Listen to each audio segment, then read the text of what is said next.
Yağışlı günlər hökm sürəcək. Belə ki, yaxın 3 gün ərzində məhz Azərbaycanda yağış yağacaq. Gündəm xəbər nefrində hava haqqında bir xəbərdarlığı diqqətinizə çatdırır. Qeyd edək ki, bugün 7 may tarixidir. Belə ki, Bakıda və Abşeron yarımadasında mayın 8-i səhər və gündüz saatlarında ara bir yağış yağacağı gözlənilir. Yarımadanın bəzi yerlərində isə yağışın qısa müddətdə intensivləşəcəyi ehtimal olunur. Bu barədə Milli Hidrometeorologiya Xidməti məlumat yayıb.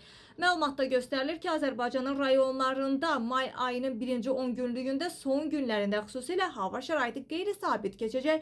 Fasilələrlə yağıntılı olacağı gözlənilir. Beləliklə, mayın 8-də bəzi rayonlarda isə 9-unda və 10-unda isə əsasən gündüz saatlarında dağlıq və dağ ətəyi rayonlarda yağıntılı hava şəraiti davam edəcək. Ayrı-ayrı yerlərdə isə yağıntının intensiv olacağı və şimşək çaxacağı, dolu düşəcəyi gözlənilir. Təbii ki, dağlıq və dağ ətəyi rayonlarda belə hava şəraitlərində məhz qar yağacağı, ayın 8-də bəzi yerlərdə yağıntıların bir qədər də güclənmə ehtimalı var.